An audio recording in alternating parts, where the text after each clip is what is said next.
Good morning everyone. இன்னைக்கு வந்து நம்ம சேட்டு 51 வயசு இவரை பற்றி பார்க்க போகிறோம். இவர் வந்து snake bite case Russell's viper கண்ணாடி வீரியன் பாம்பு கடிச்சிருக்குங்க. இடது காலில் கடிச்சிருக்கு. ஜூன் மாதம் 24ஆம் தேதி 10 மணிக்கு கடிச்சிருக்கு. அவங்க வந்து கயிறு கட்டிட்டு அதுக்கப்புறம் வேற ஒரு ஹாஸ்பிட்டலுக்கு போயிருக்காங்க. அங்கே வந்து பாம்பு கடி மருந்து கொடுத்துட்டு அதே நாளில் 12 மணி போல் நம்ம ஹாஸ்பிட்டலுக்கு வந்திருக்காங்க. இவர் வந்து கண்ணாடி விரியன் பாம்பு கடிச்சது. இந்த கண்ணாடி விரியன் பாம்பு இவர் ஒரு விவசாயி.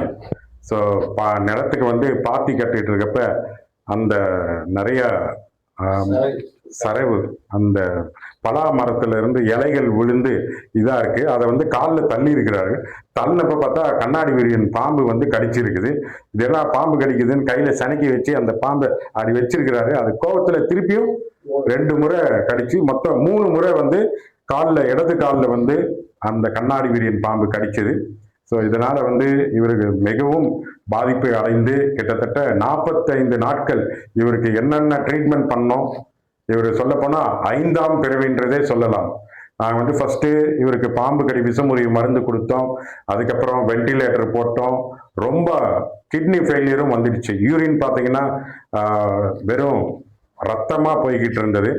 ஸோ ஃபர்ஸ்ட் யூரின் கிளியர் பண்ணுறதுக்கு அதுக்கு உண்டான ட்ரீட்மெண்ட் எல்லாம் கொடுத்தோம். அதுக்கப்புறம் பார்த்தீங்கன்னா யூரினே சரியாக டோட்டலாக வராமல் போயிட்டு டயாலிசிஸ்ன்னு கிட்டத்தட்ட இவருக்கு பண்ண டயாலிசிஸே பார்த்தீங்கன்னா ஒரு 20 முறை டயாலிசிஸ் பண்ணியிருக்கோம். ஸோ இவருக்கு வந்து இந்த ரத்தம் வர்றது ஃபர்ஸ்ட் கம்மியாச்சு. அதுக்கப்புறம் 26 முறை டயாலிசிஸ் பண்ணி அதுக்கப்புறம் 3ஆம் நாள் வந்து ஆப்ரேஷன் பண்ணி புண்ணு வந்து ரொம்ப கால் வீக்கம் ஆயிட்டு இருந்தது. அதுக்கு 3ஆம் நாள் ஆப்ரேட் செய்தோம். திருப்பியும் அதுக்கப்புறம் ஓரளவுக்கு நல்லா வந்துகிட்டு இருந்தாரு. 13ஆவது நாள் வந்து இவருக்கு வென்டிலேட்டர் எடுக்கலாம்னு நினைச்சோம். ஸோ வென்டிலேட்டர் டிஸ்கனெக்ட் பண்ணோம். ஒரு 1/4 மணி நேரத்திலேயே அவர் வந்து மூச்சு வாங்குது, எனக்கு வென்டிலேட்டர் போடுங்க அப்படின்னு கேட்டாரு. ஸோ அது டைம் திருப்பியும் நாங்கள் வென்டிலேட்டர் மாட்டினோம். திருப்பியும் 2வது முறை அவரை வந்து 15ஆவது நாள் வந்து இவர் என்ன இப்படியே இருக்கிறாருன்ட்டு 15ஆவது நாள் தான் நாங்கள் வந்து ட்ரெக்காஸ்டமி பண்ணோம். ஸோ அதுக்கப்புறம் பார்த்தீங்கன்னா 16ஆவது நாள் கொஞ்சம் இன்னும் மூச்சு வாங்கிச்சு. அதுக்கப்புறம் நுரையீரலில் நீர் சேர்ந்து இருந்தது. ஸோ அந்த ப்ளூரல் டேப்பிங் மூலயமா வந்து அந்த நீரை எடுத்தோம். ஸோ வலது பக்கம் 500 ml, இடது பக்கம் 700 ml எடுத்தோம். அதுக்கப்புறம் இந்த புண் ஆறதுக்கு உண்டான வேக்யூம் தெரப்பி அப்படின்ற லேட்டஸ்ட் தெரப்பி அந்த ட்ரீட்மெண்ட் பண்ணி அந்த புண்ணை காப்பாற்றுறதுக்கு முயற்சி செய்தோம். ஸோ அது ட்ரீட்மெண்ட் பண்ணோம். திருப்பியும் 20ஆவது நாள் வந்து இவருக்கு எடுக்கலாம், திருப்பி வென்டிலேட்டர் எடுக்கலாம்னு பிளான் பண்ணோம். பட் அப்பவும் வந்து ஆக்சிஜன் அளவு ரொம்ப குறைஞ்சி இவர் சுயநினைவை இழந்து ரொம்ப மூச்சு வாங்க ஆரம்பிச்சிடுச்சு.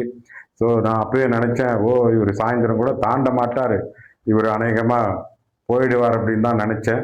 பட் அவ்வளோ மூச்சு வாங்கி அவங்கெல்லாம் வீட்டில் எல்லாருமே வந்துட்டாங்க. பட் அந்த அம்மா ரொம்ப கடவுளை வேண்டி எப்படியாவது என் புருஷனை காப்பாற்றி நான் கூப்பிட்டு போகணுன்னு அவங்க அந்த கோயில்கிட்டயே இருந்தாங்க. ஸோ நானும் மனசு விட்டுட்டேன், அவ்வளோதான், இதுக்கு மேலாம் 3 முறை கடிச்சு இத்தனை நாள் ஆகும் ட்ரீட்மெண்ட் பண்ணி dialysis, ventilator, tracheostomy, taping, platelet மட்டுமே இவருக்கு கிட்டத்தட்ட வந்து நாங்கள் platelet 21 unit, plasma 34 unit, fresh blood 4 unit, PCV 15 unit, 27 albumin. இவர் உடம்பு, கை, கால் எல்லாமே அவ்வளோ வீங்கி இருந்தது. ஸோ அந்த அளவுக்கு வீக்கம் இருந்து படிப்படியாக ரெடி ஆனார். அதுக்கப்புறம் கல்லீரலுக்கு பாதிப்பு ஏற்பட்டுச்சு. ஸோ காமாலை அதிகமாகிடுச்சு. இது என்னடா இது ஒன்று போனால் ஒன்று வருது அப்படின்ற இதில் அப்புறம் பிளாஸ்மாஃபெரிசிஸ் அந்த ட்ரீட்மெண்ட்டும் பண்ணோம். அது பண்ணதுக்கப்புறம் அந்த காமாலினுடைய அளவு குறைய ஆரம்பிச்சிச்சு. ஸோ அது 3 சைக்கிள் பண்ணதுக்கப்புறம் நல்லா ஓரளவுக்கு இம்ப்ரூவ்மெண்ட் ஆனார். ஸோ நடுவில் அந்த நுரை தள்ளிட்டு இருக்குது, ரத்தம் வருது, நுரை தள்ளுது, அந்த அளவுக்கு மிக பாதிப்பாக இருந்து கிட்டத்தட்ட 34 நாட்கள் வென்டிலேட்டர் விட்டு இவரை எடுத்து அதுக்கப்புறம் படிப்படியாக இவரை வார்டுக்கு மாற்றி வார்டுலையும் பொறுமையாக இருந்து 38ஆவது நாள் அந்த ட்ரெக்காஸ்டமி க்ளோஷரையும் பண்ணி செய்து இன்னைக்கு 45ஆம் நாள் இன்று வெற்றிகரமாக டிஸ்சார்ஜ் செய்கிறோம்.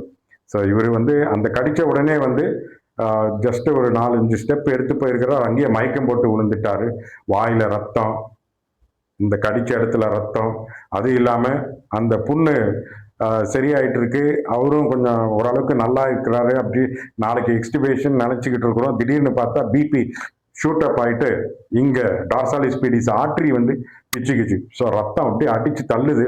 ஸோ நல்ல வேலைக்கு அதையும் கம்ப்ரஸ் பண்ணி நாட் போட்டு இது பண்ணோன்னே அந்த கண்டத்திலிருந்து தப்பிச்சார். கிட்டத்தட்ட 4 பிறவி தாண்டி 5ஆம் பிறவி எடுத்த சேட்டுக்கு எங்களது மனமார்ந்த வாழ்த்துக்களை தெரிவித்துக் கொள்கிறோம். இவர் உயிரை காப்பாற்றின இறைவனுக்கு நன்றியை தெரிவித்துக் கொள்கிறோம். நம்ம ஊருக்கு வந்து செங்கல்பட்டி வில்லேஜ் தான். ஆனால் அங்கேருந்து பாம்பு கடிச்சது. சரி கிருஷ்ணகிரி டிஎஸ்ஆர் போகணும்னு சொன்னாங்க. நேராக டிஎஸ்ஆருக்கு வந்ததுமே முடிஞ்சிருச்சு அப்படின்னு நினச்சிட்டாங்களா வீட்டுக்குலாம். அப்புறம் வந்து மேலே ஹாஸ்பிட்டல் வந்தான். ஹாஸ்பிட்டலில் வந்து சார் வந்து பார்த்துட்டு சரி பார்க்கலாம் அப்படின்னு சொல்லி பண்ணார். அவர் வந்து பண்ணும்போது அவருக்கு நம்பிக்கை இல்லை, நான் பொழைப்பான்னு நம்பிக்கை இல்லை. சரி வந்துட்டாங்களே இதை பண்ணலாம் அப்படின்னு சொல்லிட்டு 2-3 நாள் வச்சு பார்த்தாரு. சரி பார்த்தாரு. அப்பயும் அவருக்கு கொஞ்சம் மனசு திருப்தி ஆகலை. சரி தூக்கி போனால் போதும் தான் நினைச்சாங்க தவிர வந்து ஆனால் அவங்களுக்கு வந்து இது கிடையாது. சரி எங்களுடைய முயற்சியில் சொன்னோம். அவரும் செஞ்சார். நல்லா வந்து குணமாகிட்டேன், நல்லா இருக்கிறேன். அவருடைய முயற்சியில் தான் நான் அந்தளவுக்கு உயிரோட இருக்கிறேன். டிஎஸ்ஆர் முயற்சியில் தான் நான் என்னோட உயிரோட இருக்கேன். எல்லாம் நான் இருக்க மாட்டேன். ஆனால் இந்த டிஎஸ்ஆர் தவிர்த்து வேறு ஹாஸ்பிட்டல் தான் நான் படிச்சிருக்க மாட்டேன் கண்டிப்பாக. அனைவருக்கும் வணக்கம். நாங்கள் ஊத்தங்கரை தாலுக்கா செங்கல்பட்டி வில்லேஜ்லேருந்து வந்திருக்கோங்க. என் கணவருக்கு வந்துட்டு கண்ணாடி விரியன் பாம்பு தண்ணி கட்டும் போது கடிச்சிது. நாங்கள் ஸ்ட்ரெயிட்டாக வந்துட்டு டிசிஆர் போய் நம்ம பார்த்துக்கலான்னு சொல்லிட்டு இங்கே வந்தோம். ஆனால் அவர் வந்த கண்டிஷனுக்கு வந்து அவர் ரெடியாகி வருவாங்கிற இது யாருக்குமே இல்லைங்க. அந்த ஸ்டேஜில் அவர் இருந்தார். சார் வந்துட்டு எவ்வளோ எஃபோர்ட் போட்டு ஒவ்வொரு நாளும் ஒவ்வொரு ஸ்டெப் பை ஸ்டெப்பாக அவருக்கு நல்லாவே ஹெல்த் நல்லாவே இருக்கிற மாதிரி இருக்கும். சப்போஸ் ஏதோ வார்டுக்கு மாற்றலான்னு சேஞ்ச் பண்ண நினைக்கும் போது அவருக்கு ஏதோ ஒரு ப்ராப்ளம் வந்துட்டுருக்கும். 34 டேஸ் வந்துட்டு ஐசியூலே இருந்தாருங்க. வென்டிலேட்டர் சப்போர்ட் இருந்தால் மட்டும்தான் அவரால் ப்ரீத்திங் நார்மலாக இது பண்ண முடிஞ்சது. அதுக்கப்புறம் ஒவ்வொரு ஸ்டெப் பை ஸ்டெப்பாக அவரை டேப்பிங் பண்ணது, டயாலிசிஸ் பண்ணது, ஆல்பமின் கொடுத்துட்டு இருந்தார். எல்லாமே ஓரளவுக்கு க்யூர் ஆகி இன்றைக்கி நல்லபடியாக வீட்டுக்கு போகிற ஸ்டேஜ் அவரை கொண்டு வந்திருக்கிறாரு. இதுக்கு எல்லாமே காரணம் இந்த ஹாஸ்பிட்டலில் ஒர்க் பண்ண எல்லா ஸ்டாஃப்ஸுக்கும் நான் நன்றி சொல்லிக்கிறேங்க. சார் மெயினாக அவருக்கும் நான் சொல்லணும். கண்டிப்பாக அவரெல்லாம் கண்டிப்பாக இவர் இருந்திருக்க கண்டிப்பாக வாய்ப்பு இல்லை. இந்த ஹாஸ்பிட்டலை விட்டு இந்த டாக்டரை விட்டு வேறு எங்கே போயிருந்தாலும் நாங்கள் கண்டிப்பாக அவரை காப்பாற்றிருக்க முடியாது.